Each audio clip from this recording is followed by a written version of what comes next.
Dito na area mga idol, ang sabi ng engineer, huwag mo na baklasin yung tiles sa flooring. Diretso ka na tiles dyan, patungan mo na ng adhesive. Sabi ko, nag-oo ako. Nung umalis na si engineer, ito na ang ginagawa ko mga idol. Pinadaanan ko ng grinder para kapitan sa adhesive natin.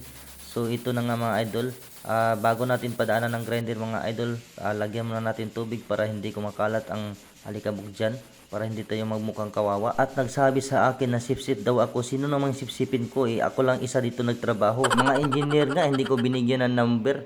Tapos itong may-ari ng bahay hindi ko rin binigyan ng number. Kaya ang gusto ko sila mismo lalapit sa akin para kausapin ako. So ito na mga boss idol, husgaan nyo to mga idol para naman malaman ko kung ano pa dapat natin gawin. Hanggang dito lang po ang ating video. Ako nga pala si Boy Palpak. So dito na mga boss idol, mag-umpisa na po tayo mag-tiles sa flooring natin. Bali ang diskarte ko nga pala sa pag-tiles dyan mga boss ay meron po akong dalawang uri sa pagta-tiles. Una, sukatin natin ang dulo to dulo sa ating pinto. Halimbawa 60 ang kaniyang haba, i-divide mo sa 2 at pagkatapos guhitan mo yung gitna.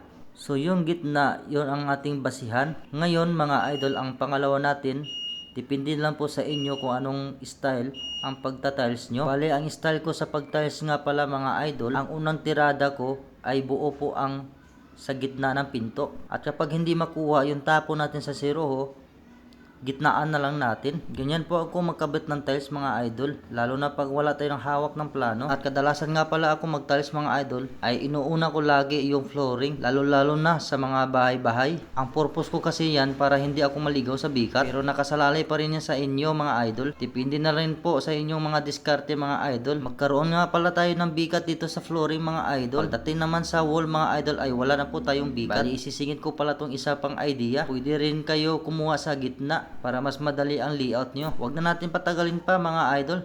Umpisahan na natin mag flooring. At narito na nga mga idol, inuumpisahan ko na nga pala. Napansin nyo ba ang lalim ng tiles mga idol? May halo yung flooring at may halo din yung tiles ko mga idol. At pukpukin natin mga idol para diin talaga yung adhesive sa ilalim ng tiles. Ganyan po ang mag tiles mga idol. Kakapak pa rin yan. Dahil nga ako nga si Boy Palpak. Iwan ko ba sa mga taong nagpapagawa sa akin? Bakit nagtagal pa ko sa kanila ng taon-taon? At bago nga pala natin lagyan ng maraming adhesive mga idol, lalagyan din natin ng manipis na adhesive bago natin punuin ng adhesive mga idol yung flooring. Para sigurado talaga yung gawa natin ay palpak. Konting halo din na pinahid natin na adhesive sa ilalim ng tiles mga idol bago natin ikabit. Gagamitan natin ng rubber mallet mga idol para kapit na kapit talaga siya at diin na diin sa ilalim. At pagkatapos mga idol, punas-punasan natin para malinis tingnan. At pagkatapos lagyan natin ng spacer. Ito pala ang gawa natin mga idol ay nasa isip-isip lang po natin yan mga idol. Tansa-tansa lang po natin yung gawa natin. Napahanga talaga ako sa may-ari nito mga idol. Lagi niya sinasabi sa akin, diskartihan mo na lang yan. At may tiwala daw naman siya sa akin. Kaya ito, iniwan ako mag-isa na gumagawa mag-isa na walang kasama. Pero salamat pala sa mga naging amo ko. Dahil nagtitiwala naman siya sa akin kahit ako lang talaga mag-isa. Kung napapansin nyo lagi ang video ko mga idol,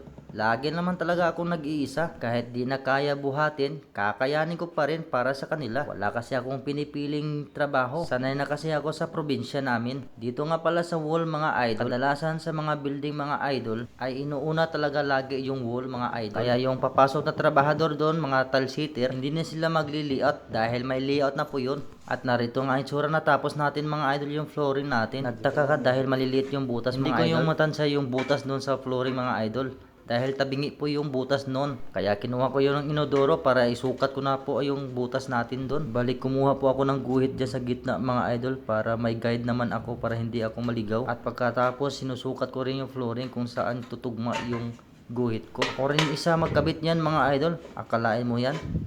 Mag-isa ka lang magtrabaho dyan. Kahit ilang beses pa lang sabihin sa akin na baliw ako, wala naman akong pakialam doon. Basta magagawa ko lang yung gusto ko at mapapakita sa inyo ito ang mga ginagawa ko. Bubuhatin na natin ang inodoro mga idol para maguhitan ko na siya at para mabutasan na rin yung gitna. At narito na nga mga idol, guguhitan ko na yung gilid. Ganun lang talaga ako kasipag mga idol. Gumagawa lang talaga ako na mag-isa. Dito nga pala sa may butas sa gilid mga idol, hindi na natin lagyan ng bolt dyan. Baka matamaan yung daanan ng tubig dyan. Iwan ko ba kung bakit nandyan sa gitna yung tubig pinadaan mga idol. Tumama pa naman sa butas dyan. Kaya ang gagawin ko na lang, haluan ko lang siyang makapal-kapal na simento. Hanggang dito lang po ang ating video mga idol. Sana ay nakatulong sa inyo mga idol. Follow and share po. At maraming salamat sa inyong panonood. Ako nga pala si Boy Palpak.